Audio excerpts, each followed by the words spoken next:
தமிழக வெற்றி கழகம் இந்த பக்கம் கட்சி ஆரம்பிக்கிறாங்க, கட்சி கூடி அறிமுகப்படுத்துறாங்க, பாடல் அறிமுகப்படுத்துறாங்க. இப்போ மாநாடு வந்து விக்கிரவாண்டியில் வந்து பெரிய அளவில் மாநாடு நடத்த போறாங்க. இதெல்லாம் பார்க்கும்போது ஒரு திமுக ஒரு பயம் வரும்ல. அந்த பயத்தை இன்னைக்கு விஜய் அவர்கள் ஏற்படுத்தியிருக்காரு. புதுசாக ஒரு கட்சி ஒன்றவங்க தொடங்குறாங்க. இப்போ தமிழக வெற்றி கழகம்னு. அப்போ ஏன் திமுக ஏன் பயம் வருது? உடனே நீ வந்து ஸ்பெயின் கொடியா, இது வந்து ஸ்பெயின் நாட்டினுடைய கொடியா, நீங்களாம் பேசலாமா? ஆனால் விஜயை பேசுகிற அளவுக்கு உங்களுக்கு என்ன தகுதி இருக்கு? அதிமுகவினுடைய தலைமையில் சீமான் அவர்களும் விஜய் அவர்களும் கூட்டணி வச்சுட்டாங்கன்னு வச்சுங்க. திமுக நிலை என்னங்க? ஒரு தொகுதியில் கூட ஜெயிக்க முடியாதுங்க. இது வந்து அரசியல் காழ்ப்புணர்ச்சியால் போடப்பட்ட ஒரு வழக்கு. பாடலை எழுதினவங்க மேலேயும் அந்த பாட்டை பாடினவங்க மேலேயும் அந்த பாட்டை வந்து வலையொலியில் யூடியூப்ல வந்து ரிலீஸ் பண்ணவங்க மேலேயும் நீங்கள் வழக்கு போட்டுக்கணும். நாம் தமிழர் கட்சியை சார்ந்தவர்களை இதே திமுகவினுடைய ஐடி வங்கிகள் உடன்பிறப்புகள் எவ்வளவு கீழ்த்தரமாக விமர்சனம் பண்ணிலாம் எழுதியிருக்காங்கிறத நம்ம பார்த்துருக்கோம். அப்போ என் கட்சியை சார்ந்த ஒருத்தன் வந்து ஒன்று பேசிட்டாங்கன்னா வலிக்குன்னு சொல்லல. அப்போ எல்லாருக்கும் அப்படி தானே சொன்னீங்க. கருணாநிதி அவர்கள் சொன்னார், நீங்களாம் பொது தொகுதிக்கு ஆசைப்படலாமான்னு கேட்டார். அப்போ வந்து உங்களை தவறாக பேசலையா? அப்போ உங்களை இழிவுபடுத்தலையா? அண்ணன் திருமாவளவன் அவரை வந்து பிளாஸ்டிக் சேரில் உட்கார வைக்கிறது, அவமதிப்பு பண்ணுறது. உதயநிதி என்ன பண்ணுறாருன்னு அப்படியே நேராக அவருக்கு எம்எல்ஏ சீட்டு, உடனே அமைச்சர் பதவி. மலைகளுக்கு நடுவே சூரியன் என்ன பண்ணும்? மறையும் சூரியனையே நீ உதய சூரியன் சொல்லி இவ்வளோ நாள் ஏமாத்திட்டு இருக்கல. 3 ஆண்டுகளில் தமிழ்நாட்டில் ஹிந்தி வந்து அதிகமாக படிக்கிறாங்க அப்படிங்கிறது பாஜகவினுடைய பிடிமாக திமுக செயல்படுதுங்கிறத வெளிச்சம் போட்டு காட்டுதா இல்லையா? நீ ஹிந்தி கற்றுக்கணும்னா நான் ஹிந்திக்காரனை இறக்கி விட்றேன்னு சொல்லிட்டு பல லட்சம் பேர் ஹிந்திக்காரங்க வரான். இன்னும் என்னன்னா ஆட்டோ ஓட்டுற தொழிலில் மட்டும் வரல. ஏன்னா அவங்களுக்கு இந்த ரூட்டெல்லாம் தெரியாதுங்கனால விட்டா அதுக்கு வந்துடுவாங்க. நேற்று இரவு மழை, சென்னை முழுக்க நேற்று டிராஃபிக். ஒரு ஆம்புலன்ஸுக்கு வழி விட முடியல. ஆம்புலன்ஸுக்கு எத்தனை உயிர்கள் நேற்று. திமுக உடன்பிறப்புகளே மனசாட்சியத்தோடு நீங்களே சொல்லுங்க, ஏதாவது இடத்துல சாலைகள் குண்டு முள்ளியும் இல்லாமல் இருக்கா? தண்ணீர் தேங்காமல் இருக்கா? அடுத்து ஒரு மழை சென்னையில் தொடர்ந்து 3 நாள் பெஞ்சா இந்த சென்னை தண்ணியில் மிதக்குதா இல்லையான்னு மட்டும் நீங்கள் பாருங்க. 60 வருஷமா நீங்க ஆட்சி பண்ணி என்கிட்ட புடுங்கினீங்கன்னு ஒரு கேள்வி வரும்ல. அப்ப நான் கோபப்படுறேன்னு தப்பு பண்ணக்கூடாது. அப்ப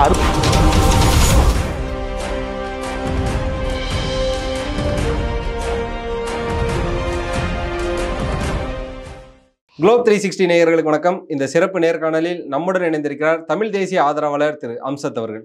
வணக்கம். வணக்கம். எப்படின்னு இருக்கீங்க? நலமா இருக்கேன். நீங்க நலமா இருக்கீங்களா? நலமா இருக்கேன். ரொம்ப நாள் ஆச்சு நம்ம நேர்காணல் எடுத்து. ரொம்ப பிஸி ஆகிட்டீங்க நீங்கள் நடுவில். இப்போ பார்த்தீங்கன்னா ரொம்ப பரபரப்பான ஒரு விஷயத்த கேட்கணும்னு நினைக்கிறேன். என்ன அப்படின்னு பார்த்தீங்கன்னா, நாம் தமிழர் கட்சியின் தலைமை ஒருங்கிணைப்பாளரான சீமான் அவர்கள் மீது எஸ்சி எஸ்டி பிரிவை சார்ந்தவர்கள் வந்து வழக்கு பதிவு செஞ்சுருக்காங்க. இந்த வழக்கு பதிவு எதுக்காக, இதை எதுக்கு இப்போ பதிவு செய்யணும்? அந்த பிரச்சனை நடந்தது ஒரு நேரத்தில், ஒன்று நினச்சா அப்பயே பதிவு பண்ணியிருக்கலாம். இவ்வளோ கால தாமதமும் பதிவு பண்ணதுக்கான காரணமும் அது பின்னாடி இருக்கக்கூடிய அரசியல் என்ன அப்படிங்கிறது உங்கள்கிட்ட கேட்கணும்னு நினைக்கிறேன். இல்லை, இது வந்து எல்லாருமே இன்னைக்கு வந்து திரு சீமான் அவர்களை யாரெல்லாம் எதிர்த்து பேசினார்களோ அவர்கள் கூட இன்னைக்கு என்ன பதிவு போடுறாங்கன்னா இணையதளத்தில், இது வந்து அரசியல் காழ்ப்புணர்ச்சியால் போடப்பட்ட ஒரு வழக்கு அப்படின்னு தான் போடுறாங்க. என்ன காரணம்னா, விக்கிரவாண்டி இடைத்தேர்தலில் அவர் பேசியதாக சொல்லப்படுகிறது. அதுக்கு முன்பாக சாட்டை துரைமுருகன் அவர்கள் ஒரு பாடல் பாடினார். அந்த பாடலில் ஒரு குறிப்பிட்ட சமூகத்தை வந்து தவறாக சித்தரித்து பேசுகிறாங்க அப்படிங்கிற மாதிரி சொன்னார். அதுக்கு பின்பாக அண்ணன் சீமான் அவர்கள் பேசும்போது, இதற்காக நீங்கள் வழக்கு போட்டிங்கன்னா அந்த பாடலை எழுதினவங்க மேலேயும் அந்த பாட்டை பாடினவங்க மேலேயும் அந்த பாட்டை வந்து வலையொலியில் யூடியூப்பில் வந்து ரிலீஸ் பண்ணவங்க மேலேயும் நீங்கள் வழக்கு போட்டுக்கணும்.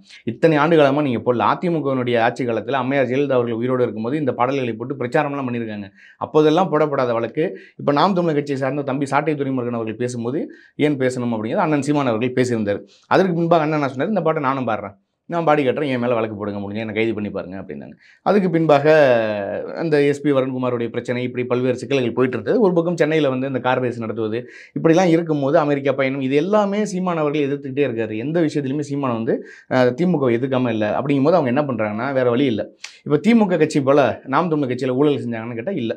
இப்போ திமுக இருக்கக்கூடிய எம்எல்ஏக்கள் மீதும் எம்பிக்கள் மீதும் அமைச்சர்கள் மீதும் எத்தனையோ ஊழல் வழக்குகள் இருக்குது. ஆனால் இது வரைக்கும் நிரூபணமாகப்படல. இப்போ கூட சமீபத்தில் ஜெகத் ரட்சகன் அவர்கள்கிட்ட கூட 908 கோடி ரூபாய் வந்து அபராதம்லாம் விஷயம்.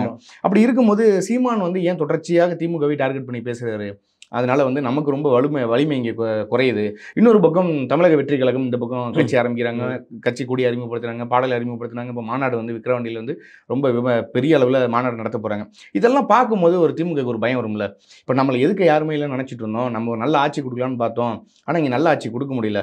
முத்துவேல் கருணாநிதி அப்படின்னு சொல்லிலாம் பதவி பிரமாணம் ஏற்றாரு. ஆனால் அப்போது வந்து எல்லாருமே எதிர்பார்த்தா என்னன்னா நல்ல ஆட்சி கொடுப்பாங்க. ஆனால் அந்த 3 ஆண்டுகள் ஆட்சியை பாருங்களேன், எதுவுமே இல்லை. எல்லாமே பாஜக அரசு வட மாநிலங்களில் எப்படிப்பட்ட ஒரு ஆட்சியை கொடுக்குதோ அதேமாதிரி ஆட்சியை தான் தமிழ்நாட்டில் கொடுத்துட்ருக்காங்க. அப்படி இருக்கும்போது வேறு வழி இல்லாமல் அண்ணன் சீமான் மீது வழக்கு போடுறாங்க. இதில் நீங்கள் பாருங்கள், மாநில ஆதி திராவிடர் மற்றும் பழங்குடியினர் அந்த இது வந்து வழக்கு போடுறாங்க. அது என்ன சொல்கிறாங்கன்னா, சீமான் அவர்கள் மேலே வந்து வழக்கு போடுங்கிறீங்க. சரி, ஓகே, நான் என்ன கேட்குறேன், இதே ஒரு தனியார் தொலைக்காட்சியில் விடுதலை சிறுத்தைகள் கட்சியை சார்ந்த அண்ணன் வன்னியரசு அவர்கள் சொல்கிறாரு, கருணாநிதி அவர்கள் சொன்னார், நீங்களாம் பொது தொகுதிக்கு ஆசைப்படலாமான்னு கேட்டார். அப்போ வந்து உங்களை தவறாக பேசலையா? அப்போ உங்களை இழிவுபடுத்தலையா? இப்போ இடையில வந்து பார்த்திங்கன்னா அமைச்சர் ஒரு அமைச்சர் சொல்றாரு நீ எஸ்சி தானம்மா ஆமா அப்படின்னு பேசினதெல்லாம் பார்த்தோம். இன்னும் பாருங்க ரொம்ப கொடுமையினுடைய உச்சத்திரம், ஒரு கட்சியினுடைய தலைவர் ஒடுக்கப்பட்ட சமூக மக்களினுடைய விடுதலைக்காக பேசக்கூடிய ஒரு எப்படி சொல்றதுன்னா, இந்த தமிழ் சமூகம் ஒரு தலைவரை உருவாக்கும். அப்பேற்பட்ட ஒரு தலைவராக போற்றக்கூடிய ஒரு தலைவர் தான் அண்ணன் திருமாவளவன். அவரை வந்து பிளாஸ்டிக் சேர்ல உட்கார வைக்கிறது, அவமதிப்பு பண்றது. இன்னும் பார்த்தீங்கன்னா, நிறைய அமைச்சர்கள் வந்து பார்த்தீங்கன்னா, இந்த பட்டியல் சமூக மக்கள் யாராவது வந்தாங்கன்னா கை கட்டி நிற்க சொல்றது. இப்படி இன்னும் எவ்வளவோ காணொலிகள் நம்ம பார்க்குறோம். நம்ம வந்து வாய்க்கு வந்தது நம்ம பேசல. நிறைய பேர் சொல்லுவாங்க, என்ன நீ சீமானுக்கு ஆதரவாக பேசுனால திமுக விமர்சனம் பண்ணுறேன்னு. காணொலிகள் இருக்கு, காட்சிகள் இருக்கு. வன்னியரசு அவர்களே தனியார் தொலைக்காட்சியில் வந்து ஒரு இடத்துல சொல்லியிருக்காரு, நீங்களாம் பொது தொகுதிக்கு ஆசைப்படலாமான்னு கருணாநிதி கேட்டார். அப்போதெல்லாம் வராத நீங்கள், அப்போதெல்லாம் வழக்கு போடாத நீங்கள், திரு சீமான் அவர்கள் பேசும்போது ஏன் வழக்கு போட்டீங்க? சரி, சீமான் அவர்கள் பேசினார்னே வச்சுக்கலாம். ஆனால் இதுக்கு முன்பாக அந்த பாடலை பாடினாங்களே, அவங்க மீது ஏன் வழக்கு போடல? அந்த பாடலை ஒளிபரப்புறவங்க மீது வழக்கு போடல. அப்போ அதெல்லாம் விட்டுட்டு சீமான் மீது மட்டும் வழக்கு போடுவது என்பது திமுகவினுடைய மிக அப்பட்டமான ஒரு காழ்ப்புணர்ச்சி. இதனை எந்த மாதிரி எதிர்கொள்றது அப்படின்னு இருக்கலாம். ஏன்னா தொடர்ந்து பார்த்துருப்போம், சாட்டை துரைமுருகன் அவர் மீது வழக்கு போட்டாங்க. அதை தொடர்ந்து பார்த்தீங்கன்னா இடும்பாவனம் கார்த்திக் அவர் மீது வந்து ஒரு வழக்கு தொடுக்கப்பட்டது. அது ஒரு பர்சனல் ப்ராப்ளமாக கன்சிடர் பண்ணி அதை அப்படியே லைம் லைட்லேருந்து குறைச்சாங்க. அதுக்கப்புறம் பார்த்தீங்கன்னா இப்போ திரு சீமான் மேலே மறுபடியும் வந்து ஒரு வழக்கு போட்டிருக்காங்க. இதை எப்படி எதிர்கொள்ள போகிறாங்க, இதை எப்படி மக்கள்கிட்ட எடுத்து சொல்கிறதுங்கிற ஒரு விஷயம் இல்லை. அதெல்லாம் நாம் தமிழர் கட்சியில் வழக்கறிஞர் பாசறைன்னு ஒருத்தவங்க இருக்காங்க. அந்த பாசறையில் நிறைய வழக்கறிஞர்கள் இருக்காங்க. மற்ற கட்சிகள்லாம் பார்த்தீங்கன்னா வழக்கறிஞர் பாசறைன்னு சொல்லிட்டு வழக்கறிஞர்களை தவிர நிறைய பேர்லாம் இருப்பாங்க. ஆனால் நாம் தமிழர் கட்சியில் வழக்கறிஞர்கள் இருக்காங்க. அவங்க எப்படி வாதாடணும், எப்படி சட்டத்தை அணுகணும், எப்படி அவங்க வந்து மனு தாக்கல் பண்ணணும், பதில் மனு எப்படி தாக்கல் பண்ணணும் எல்லாமே அவங்களுக்கு தெரியும். அவங்க அதை பண்ணுவாங்க. இப்போ நீங்கள் பாருங்கள், நாம் தமிழர் கட்சியில் சுற்றுச்சூழல்னு ஒரு பாசறை வச்சிருக்காங்க. அந்த பாசறை என்ன பண்ணுதுன்னா, பனை விதைகளை நடுறாங்க, அங்கங்கே ஏரி குளங்களை எல்லாம் தூர்வாடுறாங்க, மக்களுக்கு எது தேவையோ மரக்கன்றுகளை நடுவது, இந்த மாதிரி வேலையெல்லாம் பண்ணுறாங்க. இதே திமுகவில் சுற்றுச்சூழல் பாசறைன்னு உருவாக்கினாங்க. எப்போ தெரியுமா? 50 வருஷம் கழிச்சு உருவாக்கி அதில் வந்து சேனாதிபதினு ஒருத்தர் நினைக்கிறேன், அவர் கூட வந்து மாநில செயலாளராக போட்டாங்க. என்ன பண்ணிட்டு இருக்கு அந்த சுற்றுச்சூழல் பாசறைன்னு கேட்டால் ஒன்றும் இல்லை. அதே நாம் தமிழர் கட்சியில் குருதிக்குடைன்னு ஒரு பாசறை இருக்குது. அந்த குருதிக்குடை பாசறை பாருங்கள், தமிழ்நாடு முழுக்க எங்கெல்லாம் ரத்தம் தேவைப்படுகிறதோ, எந்த வகையான ரத்த மரங்களும் உடனடியாக அவங்க வந்து பண்ணுறாங்க. அதுக்கான காணொலிகள் இருக்குது, ஆதாரங்கள் இருக்குது, அவங்க வாங்கின படிவங்கள் இருக்குது, அந்த சர்டிஃபிகேட் வாங்குவாங்க ரத்தம் கொடுத்ததுக்கு, எல்லாமே அவங்க வச்சுருக்காங்க. அதே திமுகவில் இருக்கா? திமுக எத்தனை பேர் வந்து ரத்த தானம் பண்ணியிருப்பாங்க? நீங்கள் யோசிச்சு பாருங்கள். இத்தனை ஆண்டுகளாக கட்சி இருக்குது, யாராவது ஒருத்தவங்க ஒரு ரத்த தான முகாம்னு ஒன்று நடத்துறீங்களா? இந்த நல்லா பாருங்கள், இந்த வெயில் காலத்தில் தண்ணீர் பந்தல்னு போடுவாங்க. நல்ல ஒரு 2000 ரூபாய் 3000 ரூபாய் செலவில் பேனர்லாம் வச்சு ஒரு இதை போட்டு வச்சிருப்பாங்க, ஒரு பானை வச்சிருப்பாங்க. போனோம்னா மறுநாள் பார்த்தோன்னா அந்த பானையே இருக்காது. எங்கடா பானைன்னு பார்த்தா காணும், வெறும் தண்ணீர் பந்தல் மட்டும் இருக்கும், தண்ணீர் இருக்காது. ஆனால் இந்த மாரி விஷயங்களை பண்ணது தான் திமுக. அதனால வந்து இந்த வழக்கறிஞர் பாசறை வந்து இந்த வழக்கை வந்து ரொம்ப நேர்மையாக எதிர்கொள்வாங்க. அவங்க தக்க பதில் வந்து அரசுக்கு கொடுப்பாங்க. இப்போ நம்மளே பார்த்துருப்போம், எஸ்பி வருண்குமார் அவர்களுக்கும் நாம் தமிழர் கட்சிக்கு மீதான ஒரு தாக்கம்ங்கிறது பெரிய அளவில் இருந்தது. 2 பேருக்குமான மோதலுங்கிறது பெரிய அளவில் இருந்தது. அதில் சீமான் அவர்கள் பார்த்தீங்கன்னாலே ஒரு ப்ரெஸ் மீட்டில் வந்து சொல்லியிருப்பார், எஸ்பி வருண்குமார் அவர்கள் வந்து ஒரு குறிப்பிட்ட வகுப்பை சார்ந்தவர், ஒரு குறிப்பிட்ட சாதியை சார்ந்தவர், அவர் வந்து குறிப்பிட்ட சாதியை வந்து எப்போதுமே ஒரு தாக்குதலுக்கு உள்ளடக்கிறார் அப்படின்னு. அப்போ அந்த இடங்களில் கூட ஒரு சாதிய வேற்றுமையை பேசக்கூடியவராக தானே சீமான் இருக்காருங்கிற ஒரு கேள்வி வருது. இல்லை, சாதிய வேற்றுமை சீமான் அவர்கள் பேசல. அப்படி சாதிய வேற்றுமை சீமான் அவர்கள் பேசினார்னா அனைத்து சமூக மக்களுக்கும் வந்து சாதிவாரி கணக்கெடுப்பு எடுத்து உரிய பங்கீடை கொடுங்கன்னு கேட்பார்ல. ஏன் கேட்கணும்? கேட்க வேண்டிய அவசியம் இல்லை. அவர் என்ன சொல்ற, இட ஒதுக்கீடு கிடையாது, இட பங்கீடுன்னு கேட்குறாரு. எனக்கான பங்கீட்டை நீ கூட, அதை ஏன் ஒதுக்கீடுன்னு பார்க்குற? என்ன நீ எதுலேருந்து ஒதுக்குற? அப்போ ஏன் ஒதுக்கீடுன்னு சொல்கிற, பங்கீடுன்னு சொல்கிறாரு. அப்படி சாதிய ஒற்றுமைகளை பேசக்கூடியவர் தான் சீமான் அவர்கள். சீமான் இன்னும் சொல்லணும்னா சாதியே இல்லைங்கிறாரு. தமிழனுக்கு சாதிய பெருமை தேவையில்லை, சாதியம் தேவையில்லை, தமிழனா ஒன்றிணைன்னு அவர் சொல்கிறாரு. எந்த இடத்துல அவர் சாதிய வேற்றுமையை பார்க்குறாரு? சரி, மற்ற கட்சிகள் இருக்காங்க, இப்போ திமுக, அதிமுக, பாஜக, எத்தனை கட்சிகள் வச்சிங்க, எந்த பொது தொகுதியில் பட்டியல் சமூக மக்களுக்கு வேட்பாளராக தேர்ந்தெடுத்திருக்காங்க சொல்லுங்க? ஒரு கட்சியை சொல்லுங்க பார்ப்போம். ஒரு கட்சி எந்த கட்சியிலுமே இல்லையே. ஆனால் பாட்டாளி மக்கள் கட்சி அதை செஞ்சாங்க. ஏன்னா அவங்க வந்து அப்பையிலேருந்து அதை ஃபாலோ பண்ணுறாங்க, அதனால அவங்க செஞ்சாங்க. இந்த திராவிட கட்சிகள் ஏதாவது ஒரு கட்சி வந்து பொது தொகுதியில் பட்டியல் சமூகத்தை சார்ந்தவர்களுக்கு சீட்டு கொடுத்துருக்கா? கொடுத்தது இல்லையே. வன்னியர்கள் எங்கே அதிகமாக இருக்காங்களோ வன்னியர்கள் எங்கே வேட்பாளர் நிப்பாட்டுவாங்க, பறையர்கள் எங்கே அதிகமாக இருக்காங்களோ அங்கே வந்து பறையர்களை வேட்பாளர் நிப்பாட்டுவாங்க, தேவர் சமூகத்தை சார்ந்தவர்கள் எங்கே அதிகமாக இருக்காங்களோ அங்கே தேவர்களை நிப்பாட்டுவாங்க. இதை தான் திமுக பண்ணிட்டு இருக்காங்க. ஆனால் நாம் தமிழர் கட்சி அப்படி இல்லை. சாதி பார்த்து எனக்கு ஓட்டு போடாத, அப்படிப்பட்ட ஓட்டு எனக்கு தீட்டுன்னு சொல்லி ஓட்டு கேட்குறாரு. இந்த மாதிரி ஒரு தலைவரை எங்கேயாவது காட்டுங்க பார்ப்போம். யாருமே பேசுறது இல்லையா? இந்த ஒரு விஷயத்தை வச்சதே திரு சீமான் அவர்கள் தானே, அவர் தானே இந்த ஒரு விஷயத்தை சொல்றாரு. இல்லை, அவர் எஸ்பி வருண்குமார் அவர்கள் அந்த மாதிரி ஒரு தவறான நடவடிக்கை இருக்குது அப்படின்னு சொல்லிட்டு அவர் குறிப்பிட்டு அதை சொல்றாரு. தவிர இவரா போய் பழி போடல. அவர் ஏற்கனவே நிறைய ஆதாரங்கள் இருக்குது, நிறைய வழக்குகள் இருக்குது, அவர் மேலே எத்தனையோ குற்றச்சாட்டுகள் இருக்குது. அப்படி சீமான் அவர்கள் பொய்யான ஒரு குற்றச்சாட்டை சொல்கிறாருன்னா அவர் அப்போயே வழக்கு தொடர்ந்துருக்கலாமே, ஏன் வழக்கு தொடரலன்னு ஒரு கேள்வி இருக்குல்ல. இப்போ இந்த தாக்குதல் வரிசையெல்லாம் நம்ம எப்படி எடுத்துக்கிறது? ஒரு பக்கம் வந்து நான் சொன்ன மாதிரி முதல்ல சாட்டை அவர்கள், இடும்பாவனம் கார்த்திக் அவர்கள், சீமான் மீது பார்த்தீங்கன்னா இப்போ SC/STயோட பிரிவு, இதுக்கு நடுவுலேயே பார்த்தீங்க அப்படின்னா பலரும் ஆகா ஓகோன்னு பேசின ஒரு விஷயம் இருக்குது. அதுதான் திரு எஸ்பி வருண்குமார் அவர்களுக்கும் சீமான் அவர்களுக்கும் நடந்த ஒரு மோதல் அப்படின்னு சொல்லலாம். சம்மந்தமே இல்லாமல் இப்படி ஒரு மோதல் வர்றதா இருக்கட்டும், எங்கள் வீட்டு பெண்மணியை இவங்க பேசிட்டான்னு சொல்லி வருண்குமார் ஒரு விஷயம் பேசுகிறாரு. நாம் தமிழர் பக்கத்துலேருந்து காளியம்மாள் மீது கல்லெல்லாம் விட்டு வீசினாங்க, அப்போல்லாம் நீங்கள் எங்கே போனீங்க அப்படிங்கிற மாதிரியான ஒரு கேள்விகள்லாம் கேட்குறாங்க. சீமான் அவர்களுக்கு மட்டும் வந்து நீதியோ இல்லைனா வந்து ஒரு நியாயமோ வந்து ஒதுக்கப்பட்டது, சீமானுக்கான நியாயம்ங்கிறது வேற ஆங்கிள் இருக்கானே இங்க பார்க்கும்போது. இல்ல அப்படிலாம் ஒண்ணுமே இல்ல. இப்ப என்னன்னா, நாம் தமிழர் கட்சியை சார்ந்தவர்களை இதே திமுகவினுடைய ஐடி விங்குகள், உடன்பிறப்புகள் எவ்வளவு கீழ்த்தரமாக விமர்சனம் பண்ணிலாம் எழுதியிருக்காங்கங்கிறத நம்ம பார்த்துருக்கோம். இப்ப நாம் தமிழர் கட்சியில இருக்கிறவங்களா இருக்கட்டும், இல்ல திமுகல இருக்கிறவங்களா இருக்கட்டும், இல்ல மற்ற கட்சியில இருக்கட்டும், ஒரு பெண்ணை வந்து இழிவுபடுத்தி தான் இன்னும் சொல்லணும்னா, இன்னும் கொச்சையா சொல்லணும்னா, ஒரு பெண் உறுப்பை பயன்படுத்தி தான் ஒருத்தன் திட்டணும்னா கூட இணையதளத்துல வந்து திட்டுறாங்க. இப்ப நானே பாருங்க, நானே ஒரு ட்வீட் போடுறேன்னு வச்சுங்களேன், உடனே கீழ வந்து ஏதாவது ஒரு ஆபாசமான வார்த்தைகளை பேசுவது. இந்த ஆபாசமான வார்த்தை பேசுவதனால என்ன கிடைக்க போகுது? எல்லா அக்கா தங்கச்சிக்கும், எல்லா அம்மாவுக்கும் என்ன இருக்கோ அதுதான் மற்ற பெண்களுக்கும் இருக்கு. மற்ற வீட்டு பெண்களுக்கும் அதான் இருக்கு. அதை நீங்க இழிவுபடுத்தி நீங்க பேச வேண்டிய அவசியம் இல்லைல்ல. அப்ப சீமான் அவர்கள் கேட்பது சரிதானே. அப்ப என்னைய நீ பேசும்போது, என்னைய நீ திட்டும்போது நீ வேடிக்கை பார்த்த. அப்ப என்னைய நீ வந்து என் மேல ஒரு பழி சொல்ற. அப்ப என் கட்சியை சார்ந்த ஒருத்தன் வந்து உன்னை பேசிட்டானா வலிக்குதுன்னு சொல்றல. அப்ப எல்லாருக்கும் அப்படித்தானே இருக்கும். இப்ப நீங்க என்ன அடிக்கிறீங்க, தம்பி அடிக்காதீங்க எனக்கு வலிக்குதுன்னு சொல்றேன். திரும்ப நான் உங்களை அடிச்சாதானே உங்களுக்கு அந்த வலி தெரியும். அதை தான் அவங்க பண்றாங்க. அதனால இது வந்து சரின்னு நம்ம சொல்லிட முடியாது. ரெண்டு தரப்புலையும் இது தவறு இருக்கு. இணையதளங்கள்ல முதல்ல இந்த கருத்து மோதல்கள் இருக்குல்ல, அது வந்து கருத்தியல் மோதலாக இருக்கணும். ஒரு கருத்தை சார்ந்து இந்த வருஷத்தில் நீங்க என்ன செஞ்சீங்க, நீங்க செஞ்சது தப்பு, நீங்க செஞ்சது சரின்னு இருக்கணுமே தவிர, ஒரு வீட்டில் இருக்கிற பெண்களை வந்து இழிவுபடுத்துவது, ஒரு ஆபாசமான வார்த்தையை சொல்லி ரொம்ப கேவலமாக கீழ்த்தரமான பதிவுகள்லாம் போடுவது, இப்படிலாம் நிறைய விஷயத்தை நம்ம பார்க்குறோம். இது குறிப்பா அந்த திராவிட கட்சியை சார்ந்தவர்கள் நிறைய பேர் பண்றாங்க. ஆனா நாம் தமிழர் கட்சியை சார்ந்த நீங்க பாருங்க, இப்ப நாம் தமிழர் கட்சியில் இருக்கக்கூடிய எத்தனை பேர் வேணாலும் நீங்க கூப்பிடுங்க. ஒவ்வொருத்தவங்களும் சீமான் மாரி அரசியல் தெளிவாக பேசுவாங்க. இன்னைக்கு நம்ம என்ன தேவை, நீரினுடைய தேவை என்ன, ஒரு பூச்சியினுடைய தேவை என்ன, வண்டினுடைய தேவை என்ன, தேனீக்களுடைய தேவை என்ன, எல்லாமே பேசுறாங்க. இதே மாதிரி பேசக்கூடிய ஒரு அரசியல் கட்சி தலைவரை நம்ம எங்கேயாவது பார்க்க முடியுதா? முடியல. சீமான் என்ன கேட்கிறாரு, உன்னுடைய நிலம், உன்னுடைய மொழி, உன்னுடைய உரிமை எல்லாம் இங்கே அளிக்கப்பட்டால் நீனும் இங்கே அளிக்கப்படுவாய். இப்போ என்னுடைய முகம் இருக்கு, என்னுடைய முகத்தை சரிச்சுட்டா நான் யாரும் அடையாளம் காண முடியாது. அப்படிதான் என் தமிழ் மொழி இங்கே அளிக்கப்படுகிறது அப்படின்னு சொல்லுவார். இப்போ கூட பாருங்க, ஹிந்தி திணிப்புல நம்ம எல்லாம் சொல்றோம், இந்தி திணிப்புன்னு திமுக போராடிட்டு இருக்குன்னு சொல்றோம். ஆனா இன்னைக்கு தென் மாநிலங்கள்லயே தமிழ்நாட்டு தான் முதல் இடத்துல இருக்கு ஹிந்தி கற்கிறதுலன்னு ஒரு அறிக்கை அவங்களே இதை பார்க்கும்போது நமக்கு எப்படி இருக்கு?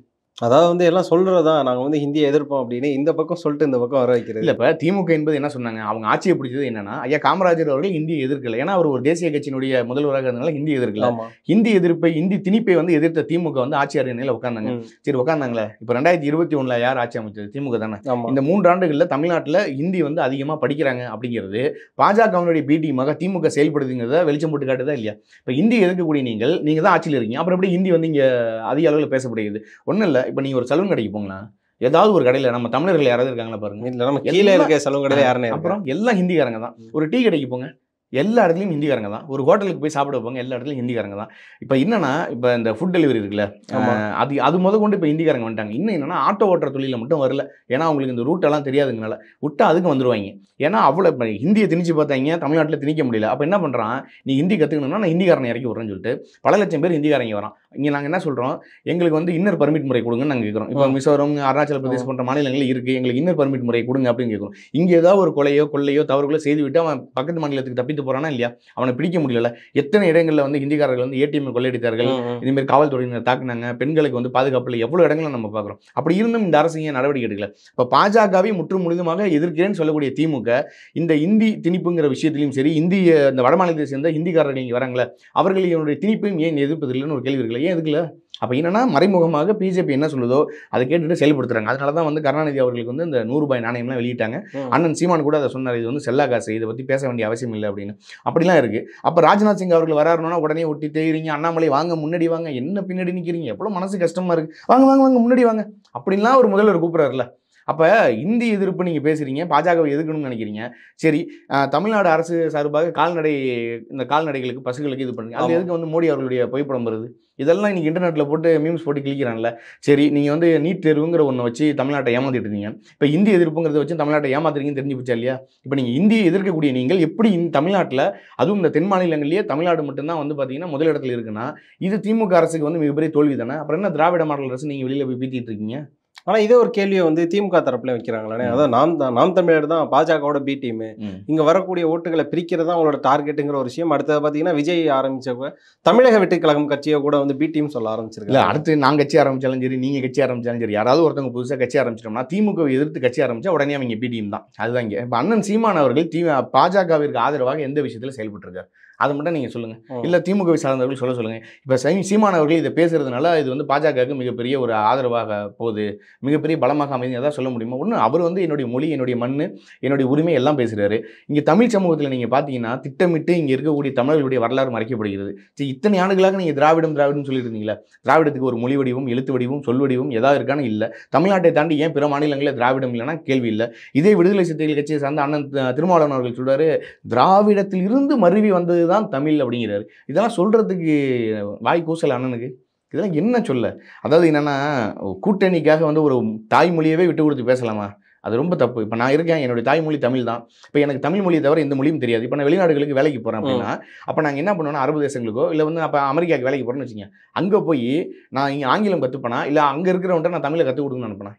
ஆங்கிலம் தான் கற்றுப்பேன். இதுதான் நடைமுறையில் இருக்குது. அப்போ ஹிந்திக்காரன் இங்கே வரானா அவன் தமிழ் கற்றுக்கிட்டோம், நீ எதுக்கு ஹிந்தி கற்றுக்கிற? இன்றைக்கி எல்லா கடையிலையும் பாருங்கள், பையா எக் சாய், எக் பிளேட் பானிபூரி, தோ இட்லி, இப்படி தான் கேட்குறாங்க. நான் வந்து ஒரு உணவகத்தில் போய் சாப்பிட்றேன்னு வச்சுங்களேன், நம்மளை சுற்றி ஹிந்திக்காரன் தான் இருப்பான். உடனே பையா தோ பிளேட் இட்லி அப்படிமா. என்னடா தோ பிளேட் இட்லி? அப்போ நீ ஹிந்தி கற்றுக்கிற.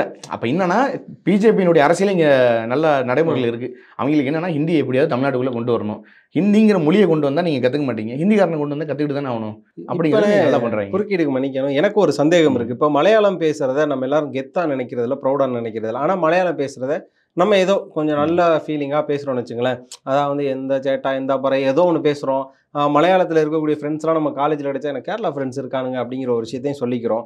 அதே நேரம் அது வந்து திணிப்பான்னு கேட்டிங்கன்னா, இங்கே எவ்வளோ சேட்டாக்கள் வந்து டீ கடை வச்சுருக்காங்க நமக்கு தெரியும். நம்ம ஆரம்ப கால படங்களில் பார்த்ததுலேருந்து சென்னையில் டீ கடை அப்படின்னாலே சேட்டாக்கள் தான் இருக்காங்க அப்படிங்கிறது நமக்கு தெரியும். ஆனால் அவங்களையெல்லாம் வந்து நம்ம எதிர்க்கலை, அவங்களையெல்லாம் வந்து திணிப்பாக பார்க்கல. ஆனால் இங்கே வந்து நம்ம அதிகமாக பேசக்கூடிய மொழியாக இப்போ ஹிந்தி மாறுதுன்னு சொல்கிறப்போ அதை மட்டும் எதுக்கு நான் திணிப்பாக பார்க்குறீங்க? இல்லை, ஹிந்தி திணிப்பாக ஏன் பார்க்குறோன்னா, எந்த மலையாளியும் வந்து நீ மலையாளம் தான் கற்றுக்கணும், உனக்கு பாட புத்தகத்தில் நான் மலையாளம் கொடுக்குறேன் அப்படின்னு சொல்லலை. யாருமே வந்து நீ கன்னடம் கற்றுக்கிட்டே ஆகணும், உனக்கு பாட புத்தகத்தில் நான் கன்னடத்தை கொண்டு வரேன், நீ கற்றுக்கிட்டே ஆகணும்னு சொல்லலை. நான் வாழ்வதற்கு என் மொழியை நான் வந்து கற்றுப்பேன். என் மொழி வாழ்வதற்கு என் மொழியை நான் நல்லா கற்றுக்கிறேன். இப்போ தமிழ் மொழி வாழ்வதற்கு என் தமிழ் மொழியை நான் கற்றுக்கிறேன். இப்போ நான் இப்போ வெளிநாடுகளுக்கு வேலைக்கோ இல்லை இப்போ மாநிலங்களுக்கு வேலைக்கு நான் போகிறேன்னா அந்த மொழியை நான் கற்றுக்கிறேன். நான் விருப்பப்பட்டு கற்றுக்கிறேங்கிறேன். இப்போ எனக்கு வந்து மாட்டுக்கறி பிடிக்கும் அப்படிங்கிறதுக்காக நான் இன்னொருத்தன் வாயில் போய் மாட்டுக்கறி பிடிக்காதவன் வாயில் போய் நான் மாட்டுக்கறி வச்சு திணிக்க முடியாது. இப்போ நான் மாட்டுக்கறி சாப்பிடுவேன், இப்போ நீங்கள் மாட்டுக்கறி சாப்பிட மாட்டீங்க அப்படின்னா உங்கள்கிட்ட வந்து நான் சாப்பிட்றேன்ல நீங்க சாப்பிடணும் திணிக்கக்கூடாது. நான் என்னன்னா எனக்கு ஹிந்தி வேணும்னா நான் படிச்சுக்கிறேன், நீ ஏன் கொண்டு வந்து பாட புத்தகத்தில் கொண்டு வந்து திணிக்கிற? எதற்காக பேர் பலகைகளில் கொண்டு வந்து திணிக்கிற? இப்போ ஒன்றும் இல்லை, இப்போ ஹிந்தி மொழியை கொண்டு வந்து திணிக்கிறாங்க. இந்தியாவினுடைய தேசிய மொழினா ஹிந்திங்கிறாங்க. ஆனால் ஹிந்திங்கிறது இந்தியாவினுடைய நேஷனல் லாங்குவேஜே கிடையாது. ஏன்னா பல மாநிலங்கள் ஒன்று சேர்ந்தது தான் இந்தியா. அப்படிங்கும்போது இந்தியாவுக்குன்னு ஒரு தேசிய விளையாட்டு கிடையாது. இந்தியாவினுடைய தேசிய விளையாட்டு என்னென்னா நாங்கள் படிக்கும்போது பார்த்தீங்கன்னா ஹாக்கிங்க இந்தியாவுக்கு தேசிய விளையாட்டே ஒன்று கிடையாது, இந்தியாவுக்கு தேசிய மொழியே கிடையாது. அப்படிப்பட்ட ஹிந்தியை நீ திணிக்க வேண்டிய அவசியம் என்ன? இதானே நாங்கள் கேட்குறோம். இப்போ நாங்கள் எங்கேயாவது போயிட்டு என் தமிழை நீ படி அப்படின்னு எவன்கிட்டயாவது நாங்கள் போய் திணிச்சோம்னா மற்றவனுக்கு கோவம் வரும்ல. அதே மாதிரி தான் இந்தியை கொண்டு வந்து என்கிட்ட திணிக்காது, எனக்கு வேணும்னா நான் விருப்பப்பட்டு படிச்சுக்கிறேன். இப்போ இந்த அறிவிப்பிலேயே பார்த்தீங்க அப்படின்னா ஹிந்தி மொழியை வந்து நம்ம கற்பதில் தான் நம்ம வந்து முதலிடம் இருக்கும் அப்படிங்கிறதா வந்து அறிக்கையாகவே வந்திருக்கு. அப்போ இது பள்ளிகளில் இருந்து தொடருது அப்படின்னு நம்ம பார்க்கலாம்ல. இப்போ ஸ்கூலில் வந்து அடிஷ்னல் லாங்குவேஜ் அப்படிங்கிற இடங்களில் ஹிந்தி வருது. ஒரு பக்கம் வந்து ஆங்கிலம் வரும்போதே இதை நம்ம எதிர்த்துருக்கணும். நமக்கெல்லாம் தெரியும், நம்ம வந்து 3வது வரைக்குமே வந்து தமிழில் தான் படிச்சிருப்போம். 4ஆம் வகுப்பு வரும்போது தான் நம்மளுக்கு ஆங்கிலம் வருது. அப்படிங்கிற பட்சத்தில் அதை வந்து நம்ம வந்து ஒரு அடிஷ்னல் லாங்குவேஜ், ஒரு ஹெல்பிங் லாங்குவேஜாக எடுக்கிறோம், ஒரு கம்யூனிகேட்டிவ் லாங்குவேஜாக எடுக்கிறோம். அதே மாதிரியாக நம்ம ஹிந்தி எடுக்கக்கூடாது. இப்போ நம்மளுமே வந்து வேறு துறையில் வேலை கிடைச்சி நம்ம ஒரு இடத்துக்கு போகிறப்ப, அதாவது அக்ராஸ் தமிழ்நாடு அப்படின்னு ஒரு இடத்துக்கு போகிறோம். அதாவது நாட் இன்க்ளூட் வந்து நம்ம கேரளாவில் அக்ராஸ், நீங்கள் உத்தரப்பிரதேஷ், மத்திய பிரதேஷ், ராஜஸ்தான் இது மாதிரி ஏதோ ஒரு இடத்துக்கு போகிறீங்க இல்லையா? உங்களோட ஹச்ஆரோ உங்களோட டீம்மேட்டோ யாரோ வந்து ஒரு வட மாநிலத்தை சார்ந்தவங்களா ஒரு குழு இருக்காங்க. அப்படிங்கிறப்போ அது உங்களுக்கு உதவியாக தானே இருக்கும். இதை கற்றுக்கிறதுல என்ன தவறு இருக்குது? அப்படி இந்தியை கற்றுக்கிறதுல எந்த விதமான தவறுமே இல்லை. நான் திரும்பவும் என்ன சொல்லுன்னா, இப்போ ஆங்கிலம்ங்கிறத வந்து யாருமே எங்கள்கிட்ட வந்து கொண்டு வந்து திணிக்கலை. ஆங்கிலம் வேணுங்கிறத அவங்கவுங்க விருப்பப்பட்டு கற்றுக்கிறாங்க. பல வெளிநாடுகளுக்கு நாங்கள் போகிறோம். இன்றைக்கி ஆங்கிலம்ங்கிறது ஒரு பொதுமொழி மாரி ஆகிப்போச்சு. ஏன்னா ஆங்கிலம் பேசினா தான் அறிவுங்கிற மாரி பல பேர் சிந்திச்சுட்டு இருக்கான். தன்னோட தாய்மொழி தமிழை வந்து மறந்துட்டு நீ ஆங்கிலத்தில் I need one coffee, I need one tea இப்படி சொல்கிறது தான் பெரிய புத்திசாலித்தனம், நான் பெரிய அறிவாளி, நான் ஆங்கிலத்தில் 4 வார்த்தை பேசினா அறிவாளின்னு நினச்சிட்டு இருக்கான். ஆனால் உண்மையிலேயே சொல்லணும்னா உலகத்திலேயே ரொம்ப அறிவான ஒரு மொழினா தமிழ் மொழி தான். தமிழ் மொழியை நீங்கள் வந்து கற்றுக்கிறது அவ்வளோ சுலபம் கிடையாது. ஏன்னா அவ்வளோ இலக்கியங்கள்லாம் தமிழ் மொழியில் இருக்குது. அதெல்லாம் நம்ம படிக்கிறதுக்கே நம்ம ஆயுசு போதுமானு கேட்டால் பத்தாது. அப்படிப்பட்ட ஒரு மொழியை நம்ம அழிச்சிட்டு ஏபிசிடிங்கிற ஒரு 26 வார்த்தை இருக்கக்கூடிய இங்கிலீஷை நம்ம நீங்கள் கற்றுக்கிட்டு இருக்கிறோம். அதே போல் தான் ஹிந்திங்கிற மொழியில் வந்து ஒன்றுமே இல்லை. இப்போ தமிழில் இலக்கியங்கள் இருக்குது, ஹிந்தியில் எங்கேயாவது இலக்கியங்கள் இருக்கான்னு கண்டிப்பாக கிடையாது. அப்படின்னா அதுதான் நான் கேட்குறேன், கொண்டு வந்து திணிக்காதீங்க. இப்போ பாடகத்தில் கூட துணை மொழியாக நீங்கள் கொண்டு வரீங்க. அப்போ அந்த மாணவர்கள் வந்து டீச்சர் எனக்கு ஹிந்தி வேணும், நான் விருப்பப்பட்டு கற்றுக்கிறேன் அப்படின்னா நீங்கள் தாராளமாக அந்த பிள்ளையை வந்து கற்றுக்க வைங்க. ஆனால் நீங்கள் ஏன் கொண்டு வந்து திணிக்கிறீங்க? செகண்ட் லாங்குவேஜா அடிஷ்னல் லாங்குவேஜா நீங்கள் ஹிந்தி தான் வேணும்னு திணிக்கிறது தான் நாங்கள் ஏற்றுக்க மாட்டேங்கிறோம். இப்போ உங்களை இவ்வளோ கேள்வி கேட்குறனால கண்டிப்பாக கமெண்ட்ல வந்து எல்லாரும் என்னை திட்டுவாங்க. அவர் தான் சொல்லிட்டார், நீ என்ன போட்டு நோண்டிகிட்டே இருக்க அப்படின்னு.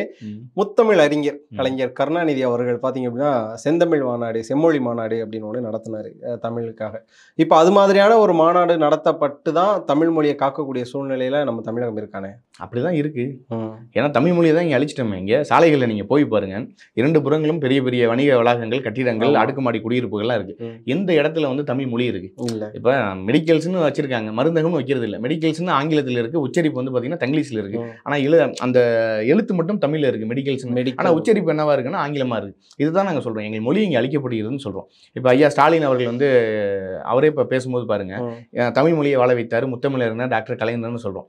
இப்போ ஐயா ஸ்டாலின் அவர்கள் வந்து ஏதாவது ஒரு இடத்துல உட்காந்து இத்தனை திருக்குறளை நான் சொல்கிறேன், இத்தனை இலக்கியங்கள் நான் சொல்கிறேன், எங்கள் ஐயா நான் இப்பேற்பட்ட தலைவர் அப்படின்னு, ஏங்க ஒரு துண்டு சீட்டை பார்த்து வெயிட்டிங் ஐம் வெயிட்டிங் அப்படின்னு சொல்கிறதையே 18 செகண்ட் பார்க்குறாருங்க. நான் சொல்லலை, நியூஸில் வந்து அவங்க கேள்வி கேட்குறாங்க, அதுக்கு வந்து அப்படியே பார்த்து என்னடா கேள்விகளையும் மாற்றி கேட்டாங்களோ, என்ன இது 5வது கேள்வி 6வது கேள்வி அவரும் சரிங்க பார்த்துக்கிறேன் அப்படிங்கிற மாதிரி 18 செகண்ட் பார்க்குறாருங்க துண்டு சீட்டை. ஐம் வெயிட்டிங் அப்படின்னு சொல்கிறதுக்கு வெயிட் அண்ட் சீன்னு சொல்கிறாருன்னு நினைக்கிறேன். மாற்றம் ஒன்றே மாறாது, வெயிட் அண்ட் சி.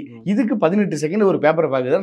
நான் போய் சொல்லல, நீங்கள் வேணா போய் பாருங்க, நியூஸ் சேனல்களை வெளியிட்டதுல 18 செகண்ட் அவர் பேப்பரை பார்க்குறாரு இல்லையா? பேப்பரே பார்க்காம ஒரு ஸ்பாட்ல ஒரு ஆன்சர்லாம் கொடுத்தாரு, அதெல்லாம் பேசல. ஆமா, அதெல்லாம் சொன்னார் தான், பழுத்திருக்கு பழுக்கவில்லை.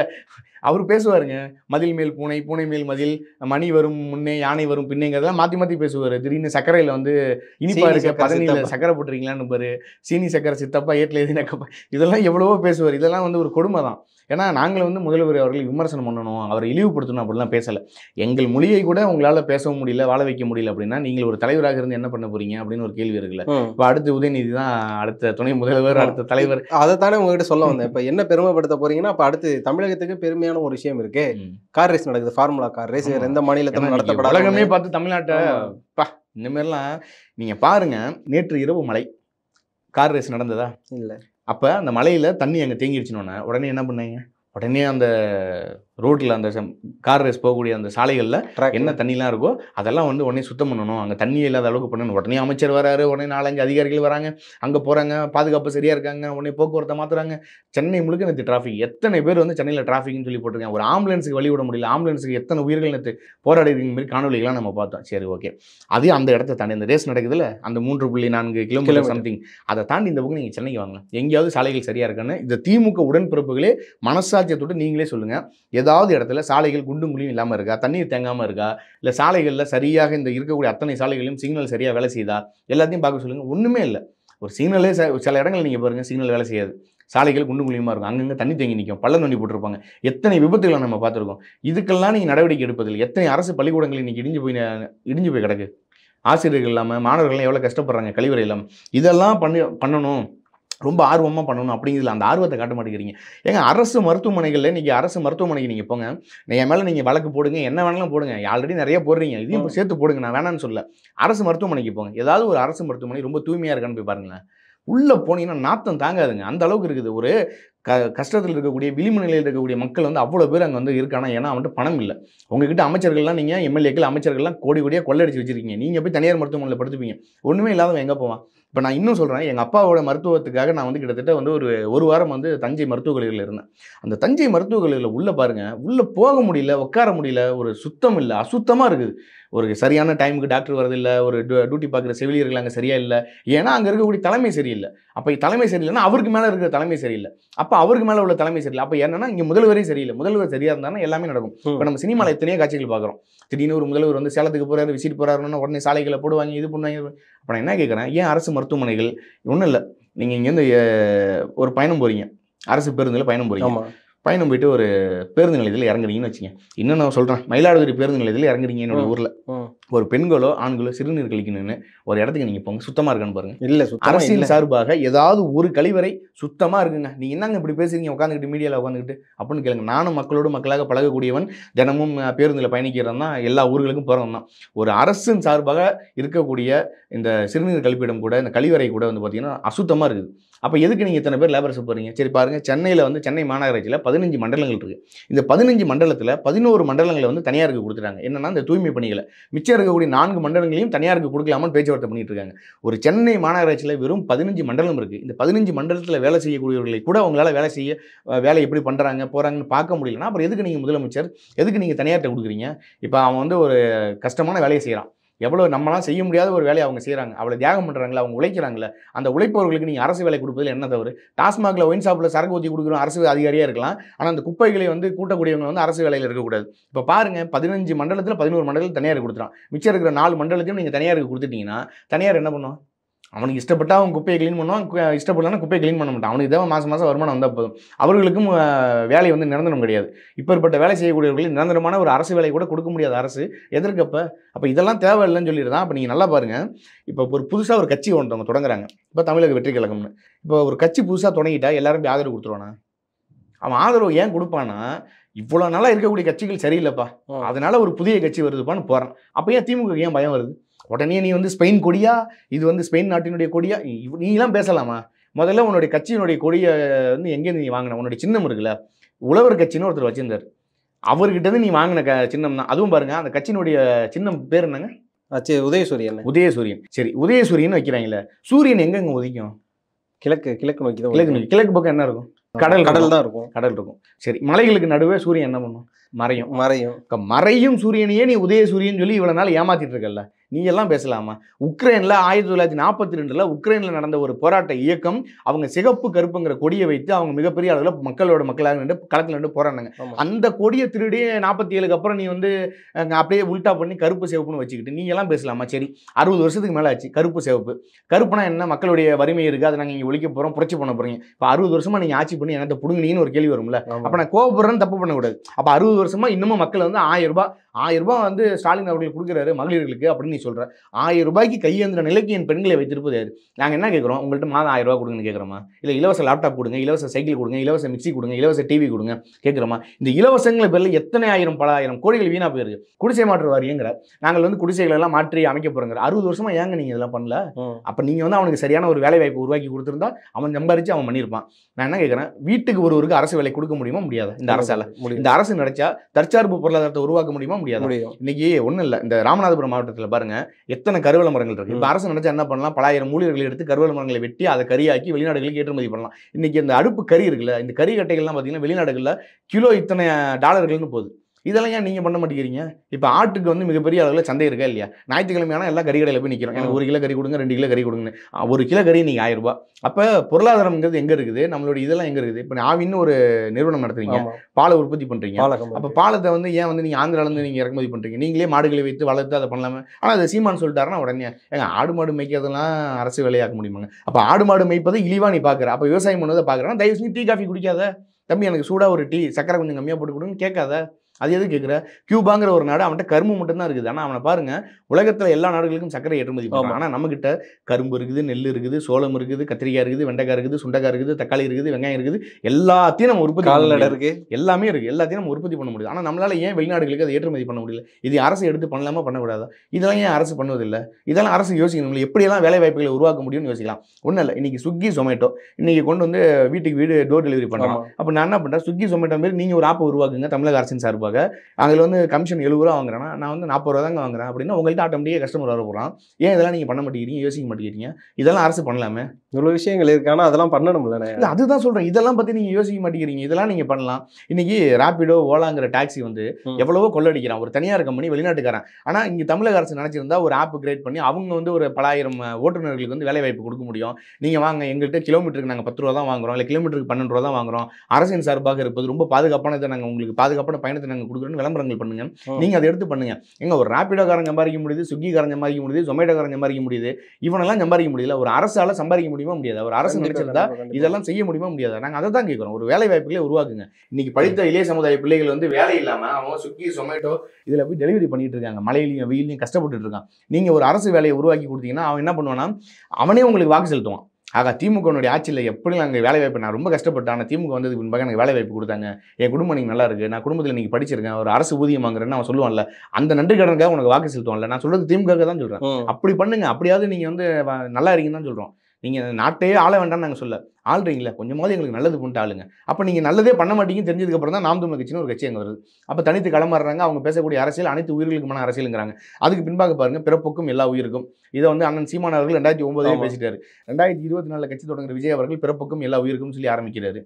விஜய் அவர்களுக்கும் கூட்டம் போகும், விஜய் அவர்களுக்கும் வாக்கு விடுவோம். ஆனால் விஜயை பேசுகிற அளவுக்கு உங்களுக்கு என்ன தகுதி இருக்குது? ஒருத்தர் உட்காந்துட்டு பேசுகிறாரு, சினிமாலேருந்து வந்த நடிகர்லாம் வந்து அரசியலுக்குள்ளே வர முடியுமா, பண்ணிட முடியுமா, போக முடியுமா அப்படின்னு பேசுகிற.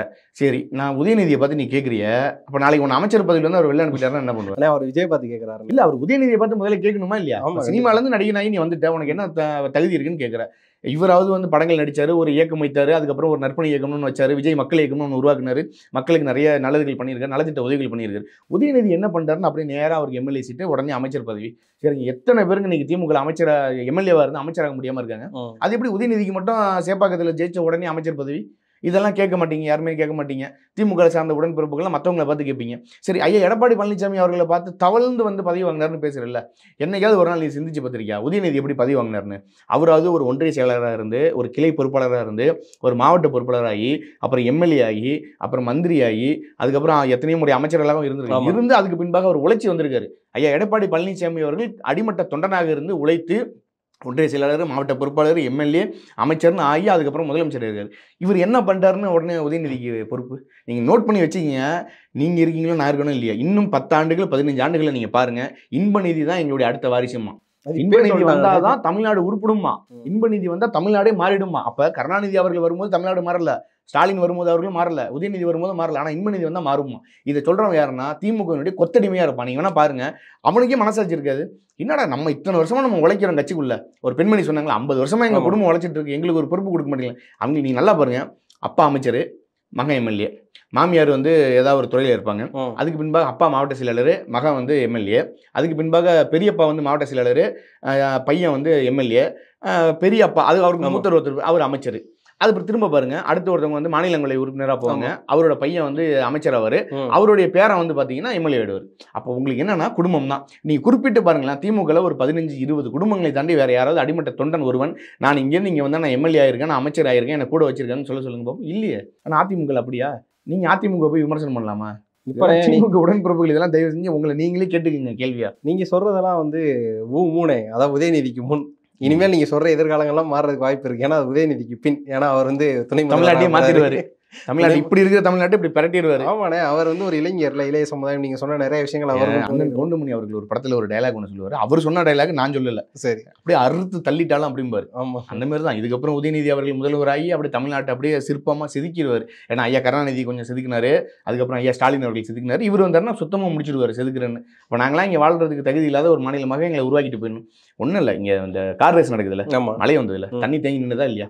4000 கோடி ரூபாய்க்கு பட்ஜெட் போட்டேன், பேக்கேஜ் போட்டேன்னு நீங்க அப்புறம் சொன்னீங்க 1000 கோடிக்கு தான் போட்டோம், 2000 கோடிக்கு தான் போட்டோம், மிச்ச காசு இருக்கு. நீங்க போன மழை வெள்ளத்தில் அவ்வளோ தவிச்சோம்ல, இது வரைக்கும் என்ன நீங்க சென்னையில் பண்ணிருக்கீங்க? அடுத்து ஒரு மழை சென்னையில் தொடர்ந்து 3 நாள் பெஞ்சா இந்த சென்னை தண்ணியில் மிதக்குதா இல்லையான்னு மட்டும் நீங்க பாருங்க. அவ்வளோ சீசன் வந்துருச்சு, அவ்வளோதான் சீசன் வந்துருச்சு. இந்த இன்னும் 3 நாள் சென்னையில் மழை இருக்குங்கிறாங்க. இந்த 3 நாளைக்கு சென்னையினுடைய நிலை என்னன்னு தெரிஞ்சிடும். இந்த 4000 கோடி ரூபாய் பேக்கேஜ் எங்கே போச்சு, இந்த மழைநீர் வடிகால் எங்கே போச்சு, எல்லாமே தெரிய வரும்ல. இல்லை அப்படிலாம் இல்லை, உதயநிதி அவர்களையும் நம்ம குறைத்து வந்து மதிப்பிட முடியாது. ஏன்னா அவர் வந்து ஒரு பெரிய ஒரு அரசியல் பின்னணி குடும்பத்திலேருந்து வந்தவர், ஒரு அமைச்சராக இருக்கார், அவரும் நிறைய அரசியல்களை பார்ப்பார். ஆனால் நாங்கள் கேட்பது என்னென்னா, இப்போ அண்ணன் சீமான் அவர்களை வச்சிங்க, இப்போ உதயநிதி வச்சிங்களேன், அண்ணன் சீமான் அவர்கள் மக்களுடைய பிரச்சனை என்னவோ அந்த மக்களுடைய களத்தில் போய் நிற்பார், அந்த பிரச்சனைக்கான தீர்வு என்னவோ அதை பண்ணுவார். நீர்னா என்ன, நிலம்னா என்ன, விவசாயம்னா என்ன, எல்லாத்தையும் பேசுவார். எல்லா அரசியல்னா என்ன, எப்படி அந்த அரசியல்படுத்தணும், நெறிப்படுத்தணும், முறைப்படுத்தணும் எல்லாமே பேசுகிறார்ல. இதே உதயநிதி அவர்களை பேச சொல்லுங்கள். நீரை பற்றியோ இல்லை வேளாண்மை பற்றியோ இல்லை வந்து இங்கே இருக்கக்கூடிய மண், எந்தெந்த மண் எந்தெந்த நிலத்துக்கு என்னென்ன உற்பத்தி ஆகும். இப்போ நம்ம ஊரில் சொல்லுவாங்க கரிச மண், களிமண், செம்மண். ஆனால் இவங்க வந்து பெரியார் மண் வாங்க. ஆனால் ஒரு தடவை கூட வந்து இது வந்து மருது பாண்டியர்களுடைய மண், வேலு நாச்சியாரோட மண், முத்துராமலிங்க தேவருடைய மண், காமராஜருடைய மண், எங்கள் ஐயா அயோத்திதாசருடைய மண் அப்படிலாம் எதுவுமே சொல்ல மாட்டாங்க. ஏன்னா அவங்கள பொறுத்த வரைக்கும் பெரியார், அண்ணா இது 2 தான் பேசுவாங்க. நான் என்ன கேட்குறேன், அப்போ திமுக வந்து தமிழ் மொழியை வாழ வைக்குது, தமிழர்களை காக்குது அப்படின்னா இத்தனை தலைவர்கள் தமிழ் சமூகத்தில் இருக்கான்ல, அத்தனை தலைவர்களையும் ஏன் பேசலை? திமுக ஒரு முறை கூட பேசாத. ஒன்றும் இல்லைங்க, இப்போ ஈழத்தமிழர்களுக்கு நாங்கள் எவ்வளவோ நல்லது செஞ்சோம்னு கருணாநிதி அவர்கள் பேசுகிறாருல. நான் உண்ணாவிரதம் இருந்தேன் அப்படின்னா காலை உணவுக்கும் மதிய உணவுக்கும் இடைவெளியில் உண்ணாவிரதம், ஏர்கூலர், மனைவி துணைவிலாம் வச்சு உண்ணாவிரதம் இருந்தார். அப்பேற்பட்ட ஒரு தலைவருங்க. அந்த கட்சியில் இருக்கக்கூடிய தொண்டர்கள் என்னைக்காவது ஒரு நாள் செங்கோடிக்கு வீர வணக்கம் செலுத்திருப்பாங்களா? செங்கோடி யாருக்காக இறந்து போனாங்க? இல்லை அப்துல் ரவுஃபனா யாரும் தெரியுமா? இல்லை முத்துக்குமார் எதற்காக உயிர் நீத்தார்? அந்த முத்துக்குமாருக்கு என்றாவது ஒரு நாள் நினைவு அஞ்சலி செலுத்திருப்பாங்களே. ஆனால் பாருங்க, அண்ணா, பெரியார், கருணாநிதி இந்த 3 பேர் தவிர வேறு யாருக்காவது அவங்க நிகழ்வு நடத்திருக்காங்கன்னு சொல்லுங்க போகும். இல்லை, அதுதான் திமுகவினுடைய அரசியலுங்கிறோம் நாங்கள். அப்போ நாங்கள் என்ன சொல்கிறோம், என் மண்ணை சார்ந்த என் இனத்தை சார்ந்த ஒருவன் என் இனத்தினுடைய விடுதலைக்காக உயிரை நீக்கிறான், அவனை நாங்கள் வருஷம் வருஷம் அவனை நாங்கள் நினைவு கூறுறோம். ஆனால் அதை கூட நீங்கள் பண்ண மாட்டேங்கிறீங்களே. கேட்டால் தமிழ் மொழியை வாழ வைத்தோங்கிறீங்க. எப்போ பார்த்தாலும் டாக்டர் ஐயா கருணாநிதி தமிழை வாழ வைத்தார், தமிழை வாழ வைத்தாருங்கிறீங்க. அவருடைய மகன் நீங்கள் தமிழை வாழ வைக்கணுமா இல்லையா? ஆமாம். ஆனால் நீங்கள் தமிழ் அழிஞ்சிட்டு இருக்கு. இந்த போக்குகள்லாம் பார்க்கும்போதுனே 2026 என்ன மாதிரியான நிகழ்வு இருக்குன்னு நினைக்கிறீங்க தேர்தல் காலங்களில்? எப்படியோ, ஆனால் திமுகவுக்கு ஒரு பயம் வந்துருச்சு. 26 தேர்தலில் பார்க்கும்போது திமுகவுக்கு ஒரு பயம் வந்துருச்சு. என்னன்னா, நாம் தமிழர் கட்சி ஆல்ரெடி 8.19 விழுக்காடு வாங்கிட்டாங்க. இன்னொரு பக்கம் ஆர்பி உதயகுமார் அவர்கள் சொல்றாரு, தென்பாண்டி சிங்கம் சீமான் அப்படின்ட்டாரு. இன்னொரு பக்கம் அதிமுக வந்து நல்ல தலைவர் யாருன்னு பார்த்தீங்கன்னா ஐயா எடப்பாடி பழனிசாமி தான். அண்ணன் சீமான் அவர்களே சொல்றாரு, அவர் கஷ்டப்பட்டு அடிமட்ட தொண்டனாக இருந்து ஒரு முதல்வரானாரு, அவரெல்லாம் பேச உங்களுக்கு என்ன தகுதி இருக்குங்கிறாரு. இப்போ அதிமுகவும் நாம் தமிழரும் பார்த்தீங்கன்னா ஒரு நெருக்கமான ஒரு உறவுல இருக்காங்க. இப்போ இன்னொரு பயம் என்ன ஏற்படுதுன்னா, விஜய் வராரு. ஒருவேளை அதிமுகவினுடைய தலைமையில சீமான் அவர்களும் விஜய் அவர்களும் கூட்டணி வச்சுட்டாங்கன்னு வச்சுங்க, திமுக நிலை என்னங்க? ஒரு தொகுதியில கூட ஜெயிக்க முடியாதுங்க. நீங்க நோட் பண்ணி வச்சுக்கோங்க. அதிமுக, தமிழக வெற்றி கழகம், நாம் தமிழர், இவங்க 3 பேரும் சேர்ந்து ஒரு அரசியல் சந்திக்கிறாங்கன்னா இங்க ஒண்ணுமே இல்லையா? அப்ப கேட்கலாம், அப்ப சீமான் வந்து திராவிடத்தை மறந்துட்டாரா? திராவிடத்தை எதுக்கக்கூடிய சீமான் அதிமுக கூட எப்படி கூட்டணி போயிட்டாருன்னு. ஒண்ணுமே இல்லை.